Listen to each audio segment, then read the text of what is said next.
The rain hammered against the deserted streets of Tacoma when a lone soldier's headlights cut through the darkness.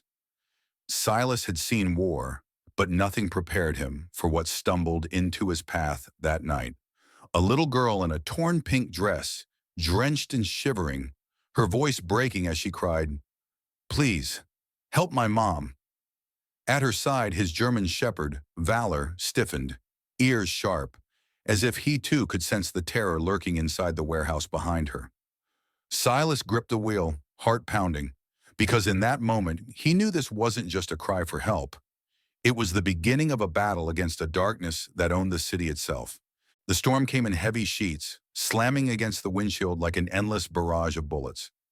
The streets of Tacoma, Washington, were nearly deserted at that hour, the industrial district lined with crumbling warehouses and broken street lamps flickering feebly against the rain.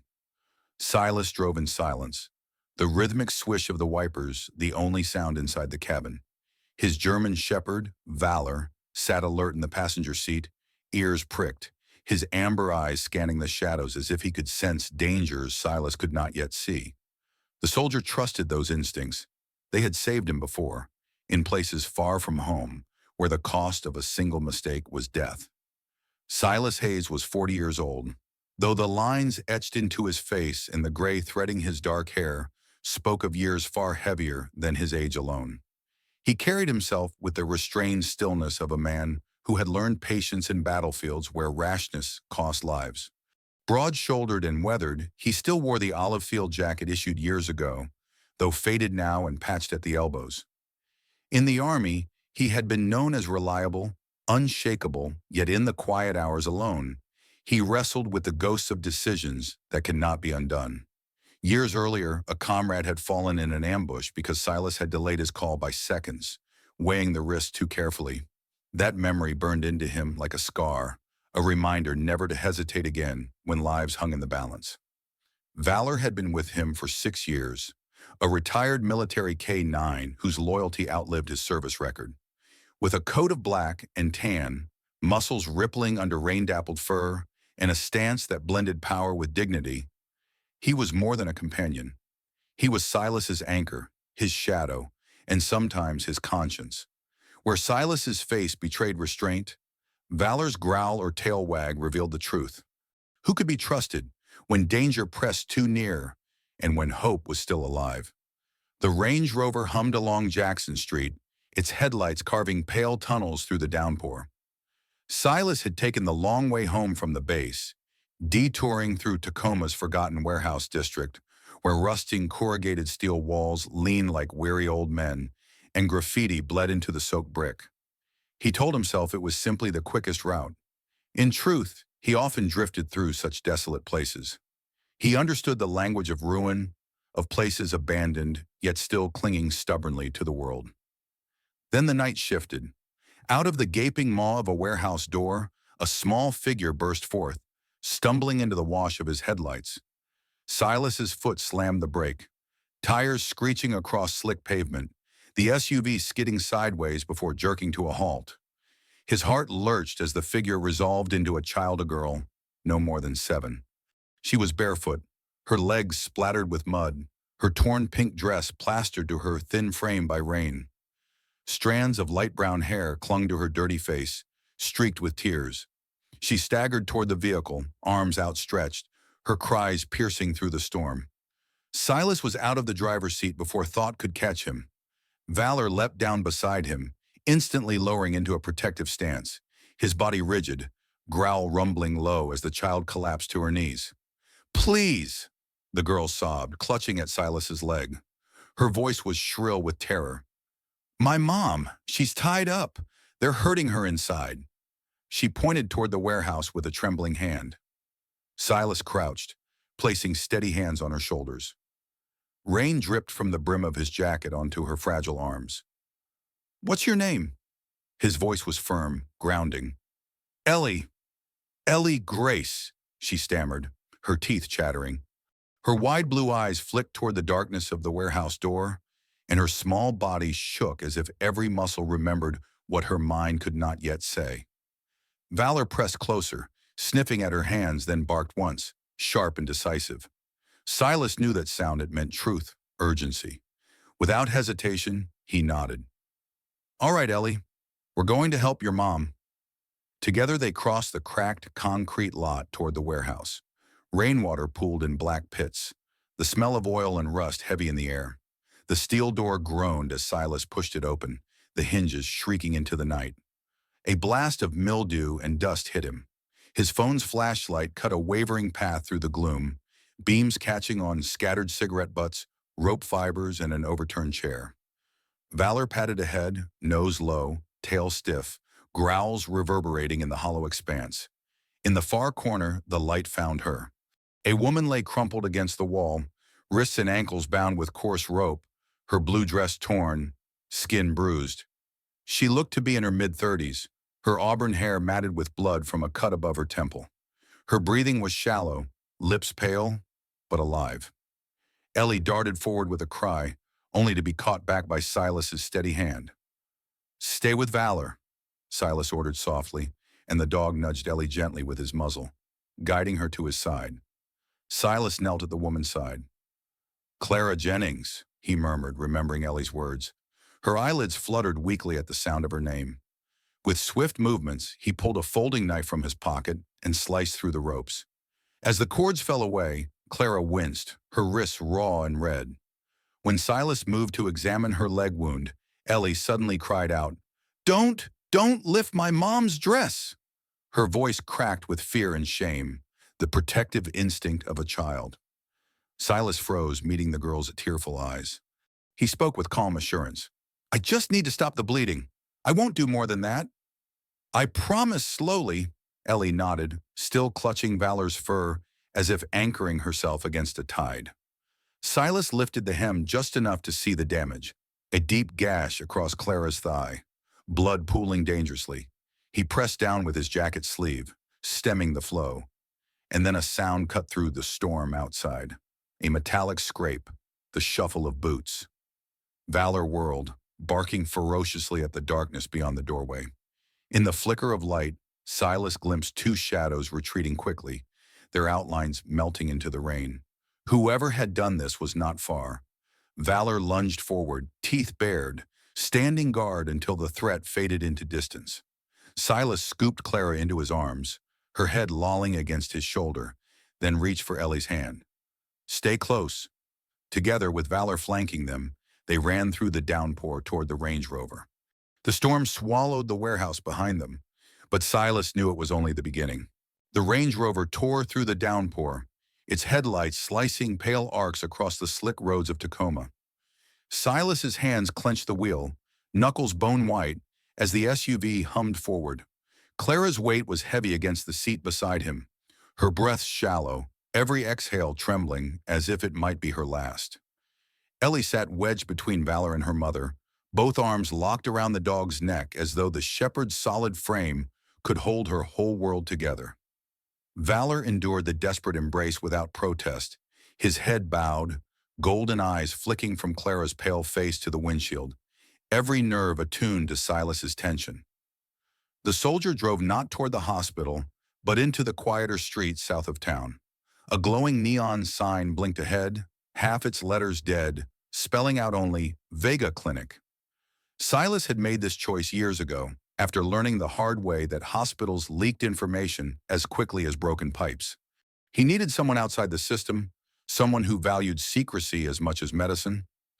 He parked close to the side entrance and stepped into the rain, Valor leaping down with him, muscles taut as though prepared for a fight.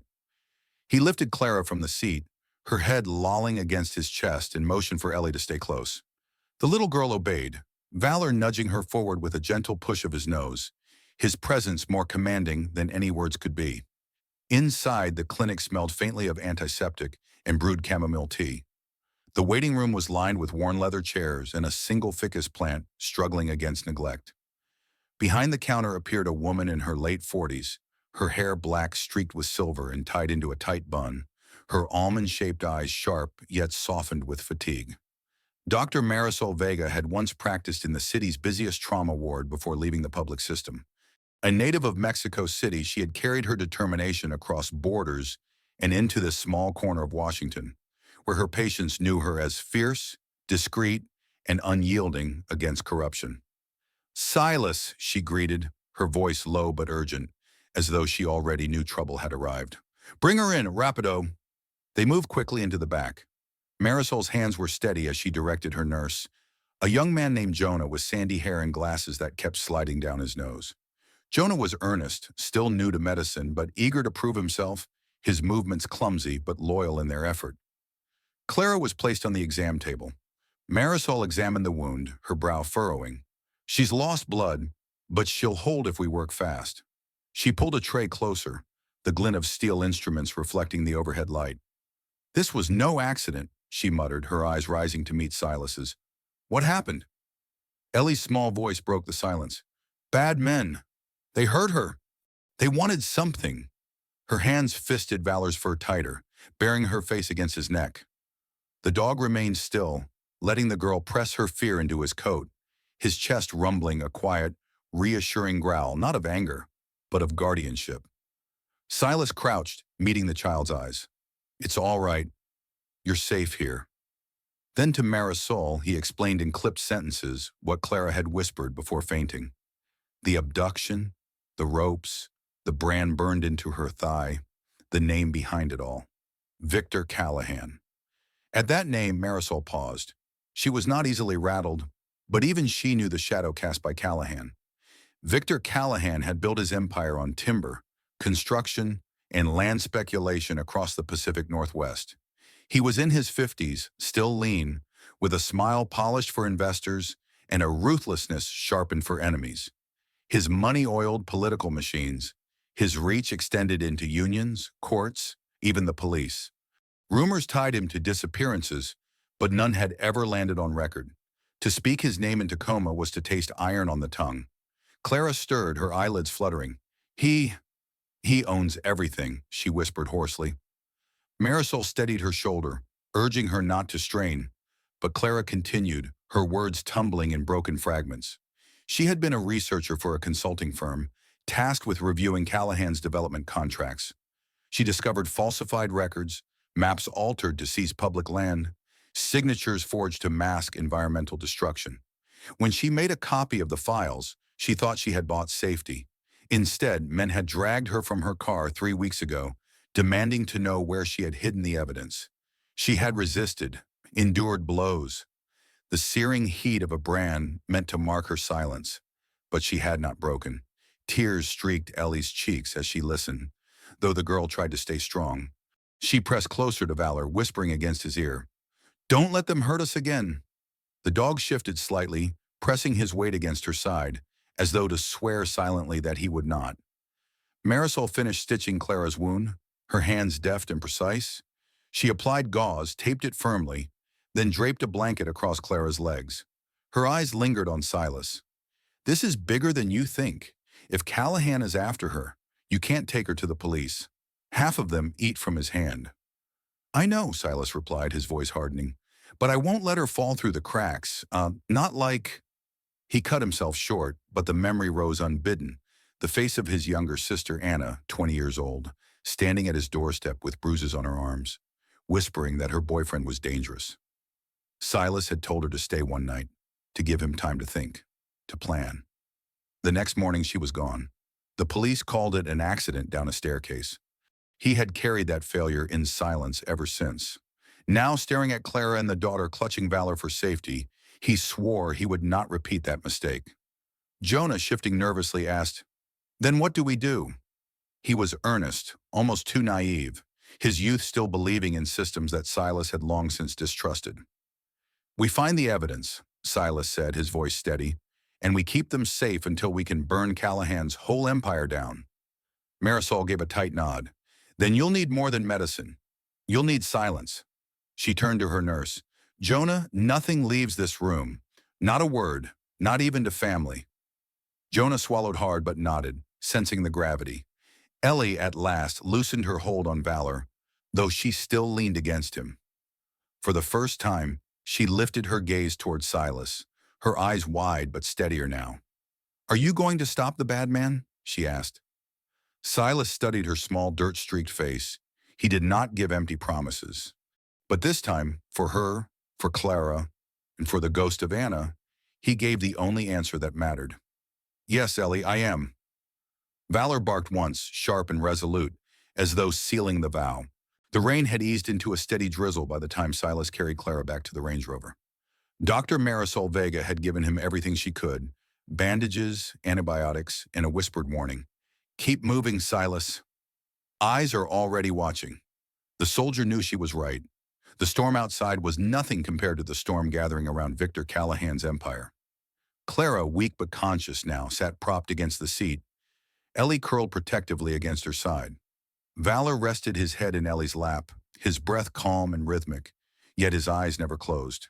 His ears twitched at every sound, every shifting shadow in the rain-drenched night. Silas drove with a purpose. The city of Seattle lay 2 hours north, its skyline hidden behind miles of interstate, bridges, and back roads. Clara's words echoed in his mind. The evidence is in a safe deposit box. Jefferson Street Bank, Seattle. If we can reach it, we can expose him. That single thread of hope was all they had. The SUV hummed along the slick road. Clara's voice, though weak, broke the silence. You don't have to do this, she whispered, her face pale against the passing glow of streetlights. Callahan. He destroys anyone who stands against him. Silas kept his eyes on the road, jaw tight. I've already buried someone I love because I waited too long. I won't do that again. Ellie stirred, her small hand reaching to clutch Valor's collar. Uncle Silas, she whispered, voice heavy with sleep. He won't find us, right? Valor shifted, pressing closer to her, and Silas let the dog's answer speak louder than his own. They drove in silence for another 30 miles, the only sound the hiss of tires on wet asphalt. Then from the mirror, Silas caught it. 2 headlights fixed steadily behind them. Too steady. Too patient. A dark sedan keeping its distance. Silas's chest tightened. He pressed his foot slightly on the gas, the Range Rover surging ahead. The sedan adjusted smoothly, maintaining the same gap. Valor growled, low and insistent, the rumble vibrating through the cabin. The shepherd rose, paws pressing against the door, his gaze locked on the pursuing lights. Someone's following us, Silas muttered. Clara stiffened, her hand gripping the edge of the seat. Ellie clung tighter to Valor, her wide eyes reflecting fear. He flicked the headlights off, plunging the SUV into partial darkness, then veered abruptly onto a side road. Gravel crunched beneath the tires as they left the main interstate, trees looming tall and black on either side. For a moment, silence. Then the faint sweep of headlights appeared behind them, weaving into the same path. They're not letting go, Silas said through clenched teeth. Valor barked sharply, once, his signal urgent. Silas understood. Something was wrong. He pulled onto the shoulder, leapt out into the drizzle, and crouched quickly by the SUV's undercarriage. His fingers traced cold metal until they found it. A tracker, no bigger than a matchbox, taped beneath the frame. Damn it, he hissed, yanking it free. He shoved the device into a metal thermos he kept in the trunk, the steel dampening its signal. When he climbed back inside, Valor barked again, sharper this time. The shepherd's nose pressed against the rear window, hackles raised. The sedan was closer now, headlights glaring through the drizzle. Silas gripped the wheel and swerved off the narrow road, plunging into a dirt track that cut through the forest. The SUV jolted violently, branches scraping against its sides, the beam of headlights bouncing wildly behind them. Inside, Ellie had pressed herself into Valor's fur, her eyelids heavy with exhaustion, but her arms clutching him tightly. She whispered something only the dog could hear, words half dream, half prayer. Valor responded by licking her hand gently, his steady presence anchoring her against the chaos. And Silas focused on the path ahead. The forest road twisted sharply, mud slick and treacherous. The SUV skidded, tires spitting gravel, but he held firm. Behind them, the sedan struggled with the terrain, its headlights swerving erratically. Silas took a hard right, plunging deeper into the trees. The roar of the engine echoed through the dark woods until, at last, the pursuing lights faltered. He cut his own headlights, holding his breath, listening. Silence. The night swallowed them whole. Only then did he slow the vehicle, his pulse hammering. "We lost them," he murmured, though his voice betrayed no triumph, only caution. He knew men like Callahan didn't stop hunting.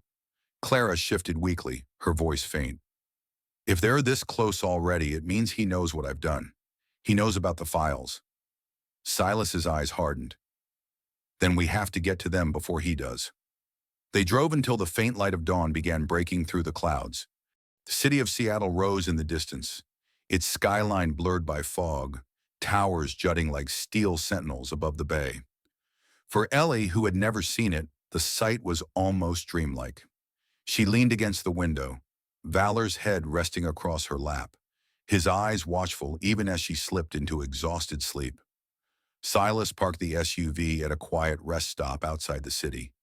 He stepped out, stretching stiff muscles, scanning the horizon. Valor padded beside him, nose to the wind, ears flicking. Together they surveyed the parking lot, two soldiers of different kinds bound by instinct. Back inside, Clara gathered her strength, her eyes shadowed by pain but bright with determination, locked on Silas. "In Jefferson Street Bank, box number 1187, that's where I left everything. The contracts, the hard drive, the names. If we can get it, we can end this." Silas nodded. "Then that's our next move." Valor barked once as if in agreement, his tail striking gently against the seat. Ellie stirred awake, rubbing her eyes. She looked at Silas, then Valor, then her mother, and for the first time since the night before, her voice carried a faint note of hope. "We're really going to stop him, aren't we?" Silas reached across the seat, resting a steady hand on her small shoulder. "We're going to try, and sometimes trying is enough to make the difference." The SUV pulled back onto the road, Seattle drawing closer with every mile. The storm had lifted, but Silas knew the real storm was just ahead. The city was waking as Silas guided the Range Rover through the misted streets of Seattle. Towers rose out of the fog like gray sentinels, their glass faces reflecting the pale dawn.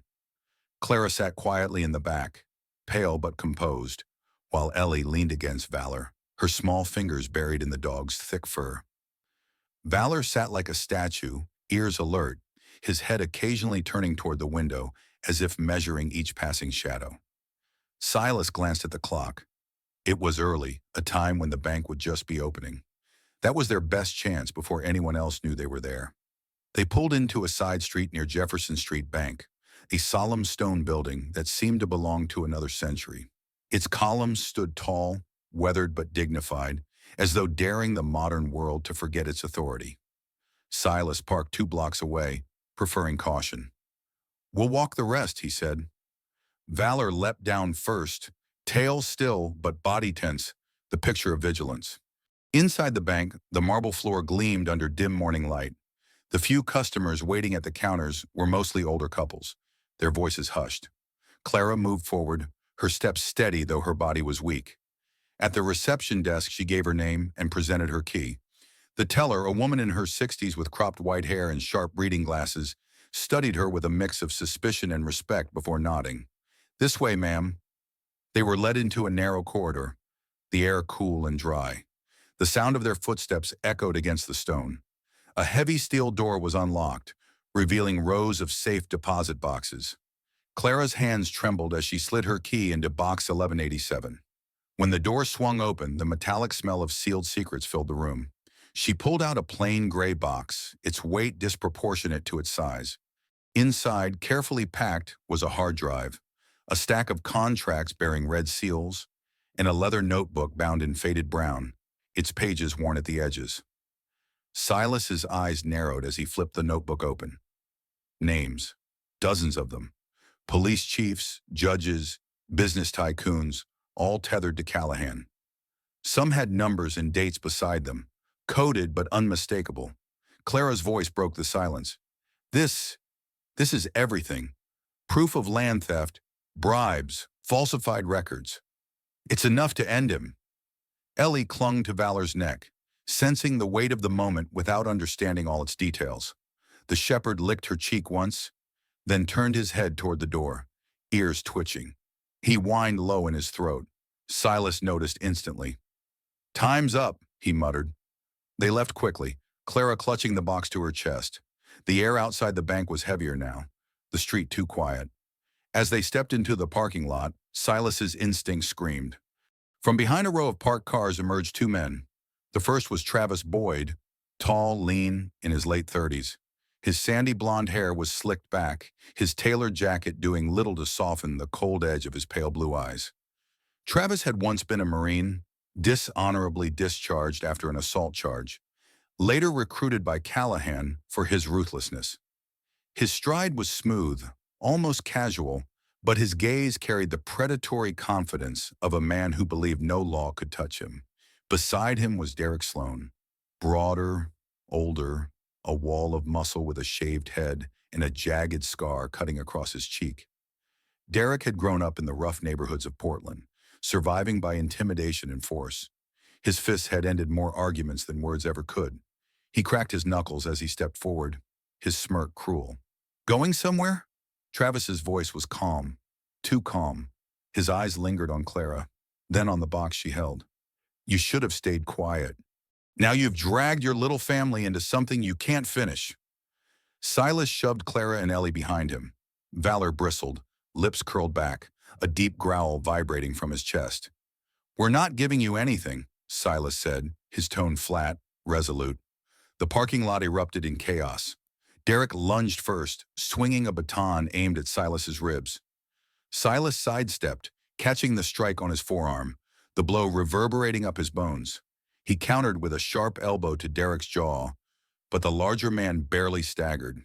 Travis moved faster, circling, a knife flashing in his hand. Ellie froze, clutching her mother's dress. Clara, trembling but fierce, tried to pull her away. Then Valor sprang. With a roar of muscle and fury, the shepherd launched at Derek, clamping his jaws on the man's forearm. Derek howled, stumbling backward as Valor's weight drove him down.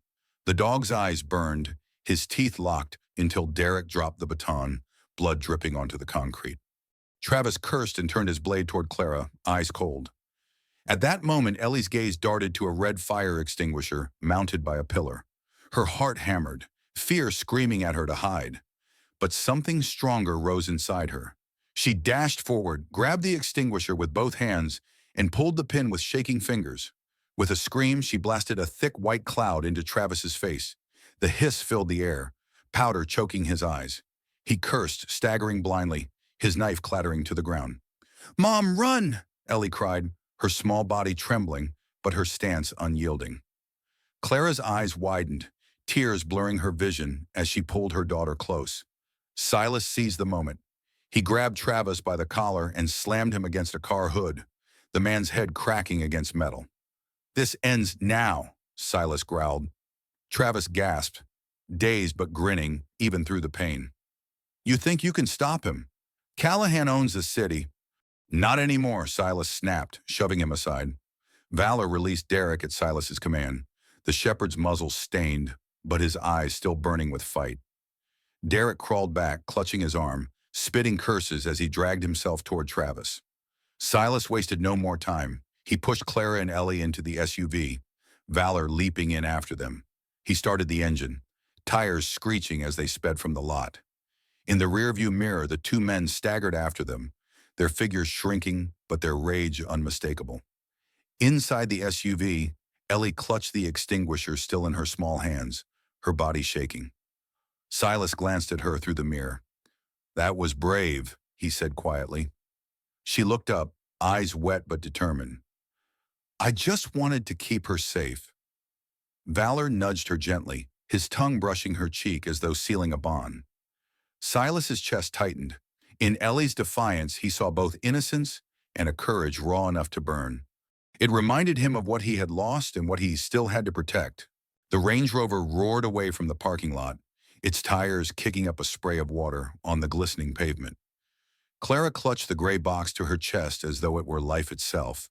Ellie pressed into Valor's side, her hands still dusted white from the fire extinguisher. Silas drove with his jaw clenched, his knuckles pale against the steering wheel. His eyes flicked constantly to the mirrors, scanning for signs of pursuit. But for the moment they were clear. They couldn't run forever. Silas knew the evidence was their only chance to turn defense into attack.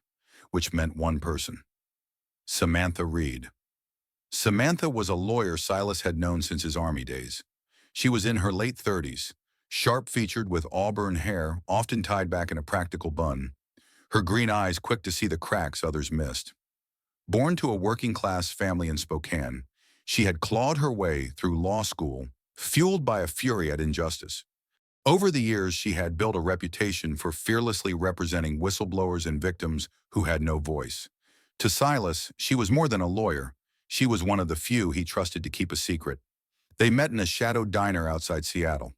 The windows rattled with the hum of trucks on the freeway, the smell of burnt coffee thick in the air. Samantha slipped into the booth opposite them, her tailored jacket damp with drizzle. Her expression softened when she saw Ellie curled against Valor's flank, the girl's eyes still wide and haunted. "You've been through hell," she murmured. Then her gaze shifted to Silas, firm again. "Show me."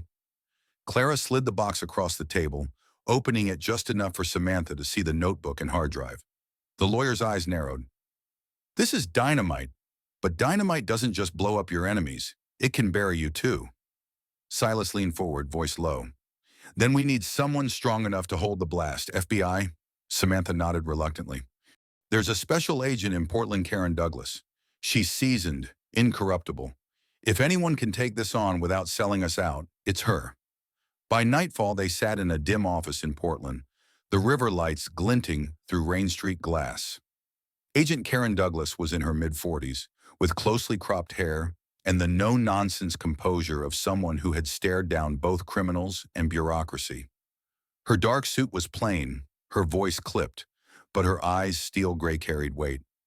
She examined the evidence slowly, methodically, her fingers brushing each page as if confirming it was real. "This is enough," Karen said finally, her tone sharp with certainty. "Enough to bring Callahan down and unravel his network." She looked at Clara and Ellie. "But it means you're targets now. We'll put you in witness protection." Ellie shifted nervously, pressing closer to Valor. The shepherd turned his head, nudging her hand with his nose, and the girl's lips curved faintly, the first trace of a smile Silas had seen in days. The raid was set for the following night. Silas rode with Karen and a team of federal agents to Callahan's lakeside estate, a sprawling mansion of stone and glass perched above dark waters.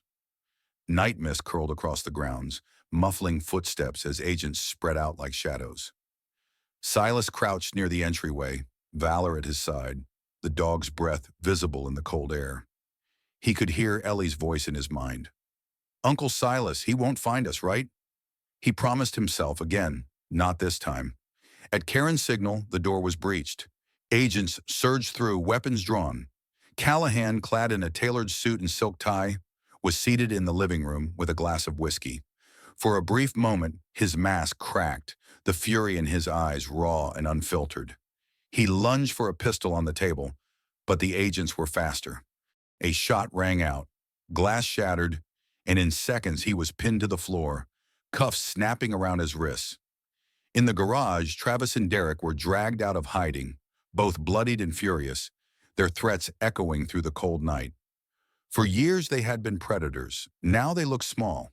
By morning, headlines screamed across every newspaper. "Callahan Empire collapses, FBI raid uncovers decades of corruption." Judges, politicians, and police officers found their names plastered in black ink, their careers unraveling with every revelation.